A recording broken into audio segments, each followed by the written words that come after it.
উনি যদি এই নওশাদ সিদ্দিকী আজকে যদি দিদির সাথে হাত মেলান, আজকে যদি তৃণমূল করেন, নওশাদ সিদ্দিকীর বিরুদ্ধে সব মামলা রাতারাতি উধাও হয়ে যাবে, সমস্ত মামলায় চার্জশিট জমা পড়ে যাবে এবং সমস্ত মামলায় নওশাদ সিদ্দিকীকে নির্দোষ বলে ঘোষণা করে দেওয়া হবে। আমি আপনাকে বলছি, নওশাদ সিদ্দিকীকে নির্দোষ বলে ঘোষণা করে দেওয়া হবে, আমি আপনাকে বলছি। আর না হলে এই দল করার জন্য এবং অন্য দলে দলীয় রাজনীতি করার জন্য, তৃণমূলের বিরোধিতা করার জন্য ভবিষ্যতে তার বিরুদ্ধে আরো এরকম ফলস মামলা হবে এবং তাকে হ্যাকেল করার চেষ্টা করা হবে। আমি মনে করি না কোনো সাম্প্রদায়িক সম্প্রীতি ঘটনা এখানে আছে বা কোনো টুপি আর দাড়ি যেগুলো হয়েছে সেগুলো মানে অত্যন্ত খারাপ, যেগুলো হয়েছে সাধারণ মানুষের সাথে হয়েছে, কোনো নেতা বা এর জন্য আমি মনে করি না। কিন্তু হচ্ছে অন্য দল করার জন্য সিপিএমও আজকে হ্যাকেল। অধীর চৌধুরী কতবার পুলিশ পিটেছে, অধীর চৌধুরীকে জামা ছিঁড়ে দিয়েছে, অধীর চৌধুরী কোনো প্রতিবাদ করতে গেলে কতবার পুলিশের লাঠি খেয়েছে। আপনি যে টুপি দলের কথা বলছেন, সে তো টুপিও পরে না আর তার দাড়িও নেই, সে হিন্দু সম্প্রদায়ের মানুষ, সে তাহলে পুলিশের মার খেয়েছে কেন? এতবার শুধু কংগ্রেস করার জন্য মমতা ব্যানার্জির পুলিশ থেকে এতবার পিটিয়েছে কেন? সেই তো মমতা ব্যানার্জি, যে তার দলের নেত্রী ছিল, যে কংগ্রেসের নেত্রী ছিল, আজকে সিপিএম কে পিটিয়েছে কেন? সিপিএম কে পদে পদে কেন?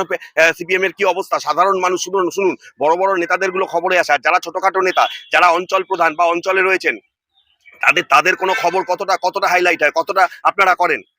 আমরা সেটা জানতে পারি, কারণ বিভিন্ন সোর্স থেকে যখন আমাদের কাছে সেই সমস্ত লোকগুলো আসে, তখন আমরা জানতে পারি যে তাদের কি অবস্থা হয়। সিপিএম করার জন্য কত ফ্যামিলিকে মিথ্যে কেস দেওয়া হয়েছে, কত ফ্যামিলির লোক বাইরে আছে কি না সিপিএম করতো বলে, এমনকি টিচারকে পর্যন্ত তার নামে মিথ্যা কেস দেওয়া হয়েছে কি না সে কোনো সিপিএম এর কোনো একটা মানে ওই এডুকেশনেরই কোনো একটা মানে বোর্ডের সদস্য ছিল বলে।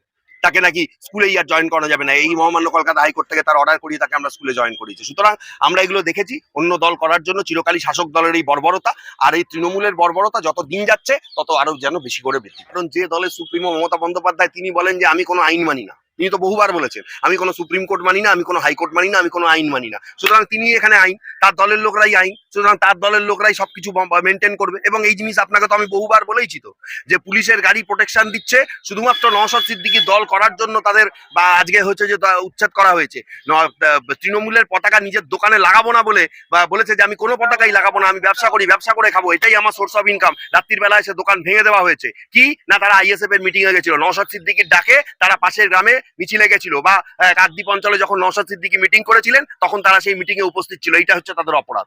সুতরাং এই জিনিস বহু জায়গায় আজকে বিজেপি যারা করে, আমি শুধু নওশাদ সিদ্দিকীর কথা বলছি না, যারা বিজেপি করে আপনি তাদের খবর নিয়ে দেখুন, কোন জায়গায় বিজেপির যদি মিটিং থাকে সেই জায়গায় সেই জমিটা সেই ওনারের কিনা সেইটাকে পর্যন্ত ভেরিফাই করে, কারা করে, স্থানীয় প্রশাসন করে, এই পঞ্চায়েত প্রধান করে, অথবা সেখানে মিউনিসিপ্যালিটি প্রধান করে, এবং তাকে এক ঘরে করে দেওয়ার চেষ্টা করা হয়। কারণ রাজ্য সরকার মনে করে তাদের বিরোধিতা করলেই পুলিশ দিয়ে অথবা যে কোনো ভাবে তাদেরকে হ্যাকেল করা হবে এবং তাদের স্থান হবে সমাজের সব থেকে খারাপ জায়গায়। এই জিনিসটা কিন্তু সমস্ত জায়গায় চলছে। আমি বলবো নওশাদ সিদ্দিকী তিনি একজন তাজা নেতা, তিনি একজন উঠতি যুব নেতা। কোনো জায়গায় তিনি যদি বাধাপ্রাপ্ত হন, তিনি যেন মানুষকে সঠিক পরামর্শ দেন এবং ভবিষ্যতে আগামী দিনে আমি মনে করব যে নওশাদ সিদ্দিকী তিনি অনেক বড় জায়গায় যাবেন এবং অনেক বড় নেতা হবেন। আমি মনে করি তিনি যদি সঠিক পথে থাকেন, এই বাংলার মানুষকে আপামর হিন্দু, মুসলিম, বৌদ্ধ, জৈন, শিখ, খ্রিস্টান সবাইকে নিয়ে তিনি যদি চলতে পারেন, আমি মনে করি একদিন পশ্চিমবঙ্গের একটা বড় জায়গায় তিনি যাবেন। আমি বলতে চাই না উজবুকের মতো যে তিনি মুখ্যমন্ত্রী চেয়ারটাও পেতে পারেন না, আমি বলবো না, সেই ক্যাপাসিটি এখন তার মধ্যে নেই। আমি অন্তত এইটা বলবো, নওশাদ দা আপনি আপনার দলের জন্য যেভাবে প্রথমবার ভোট করিয়েছিলেন, আমি অন্তত এটা চাইবো আপনি আপনার দলের জন্য পশ্চিমবঙ্গের প্রত্যেকটা জায়গায় আইএসএফ এর অন্তত একটা করে সিট আপনি দিন, একজন করে ক্যান্ডিডেট রাখুন এবং অন্য লোকের সঙ্গে মিশে দল করবেন না, কোনো কংগ্রেস, সিপিএম বা অন্য কোনো দলের সাথে হাত মেলাবেন না। মানুষ যদি আপনাকে ভালোবাসে, মানুষ আপনাদের পাশে থাকবে। আপনারা তো দেখতে পাচ্ছেন যে 34 বছর শাসন করা সিপিএম তাদের কংগ্রেসের সাথে হাত মিলিয়ে এখন তারা শূন্য থেকে মহাশূন্যে বিলীন হতে চলেছে, এবং তৃণমূল আসার পর তাদের কি অবস্থা নিজের লোককে দেখুন। সমস্ত সিটে লড়ুন, পশ্চিমবঙ্গের সমস্ত জায়গায়, বিধানসভায় সম্ভব হলে সমস্ত জায়গায় ক্যান্ডিডেট দিন, যাতে আপনার প্রতিনিধিত্ব পশ্চিমবঙ্গের দিকে দিকে হয় এবং আপনি একটা বড় জায়গায় পৌঁছাতে পারেন। তালি দিয়ে, যেহেতু মেম্বার সাহেব, তালি দিয়ে তাদেরকে স্বাগত জানাবো।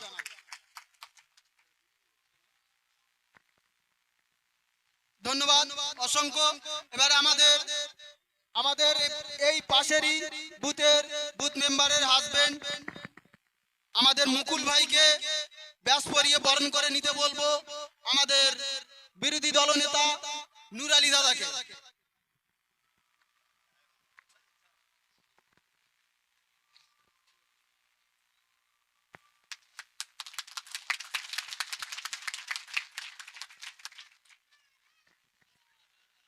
ধন্যবাদ।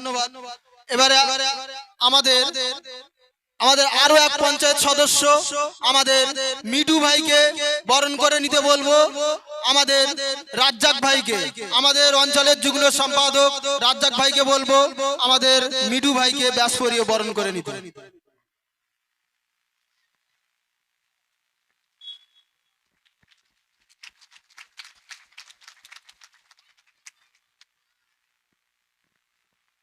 ধন্যবাদ, ধন্যবাদ অসংখ্য। এবারে আমাদের অঞ্চলে বিরোধী দলনেতা, পঞ্চায়েত বিরোধী দলনেতা মানে হচ্ছে প্রধানের, পঞ্চায়েত প্রধানের পরের স্থান হচ্ছে বিরোধী দলনেতা। সেই বিরোধী দলনেতা প্রচুর ভূমিকা রাখে আমাদের অঞ্চলে, পুরো অঞ্চল জুড়ে আইনি দিকটা এবং সাংগঠনিক দিক দিয়ে প্রচুর পরিশ্রম করে। সেই বিরোধী দলনেতাকে আমি ব্যাস পরিয়ে বরণ করে নিতে বলবো আমাদের নাজমুস সাহাদাত ভাইকে।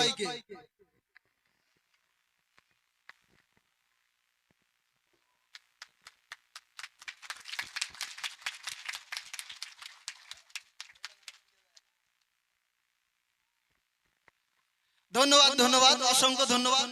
এবারে আমাদের অঞ্চলের সহ সভাপতি আমাদের নিজাম ভাইকে ব্যাস পরিয়ে বরণ করে নিতে বলবো আমাদের এই বুথেরই বুথ কর্মী আমাদের বাবলু মোল্লা ভাইকে।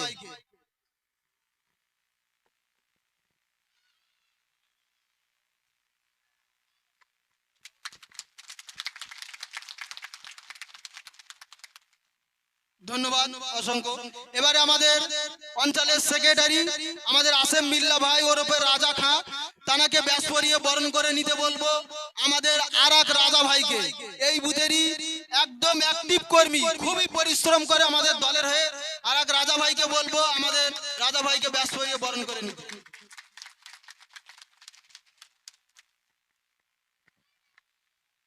এবার আমাদের অঞ্চলের যুগ্ম সম্পাদক আমাদের রাজ্জাক ভাইকে ব্যাস পরিয়ে বরণ করে নিতে বলবো আমাদের অঞ্চলের বিরোধী দলনেতা সাহেবকে রাজ্জাক ভাইকে ব্যাস পরিয়ে বরণ করে নিতে বলবো।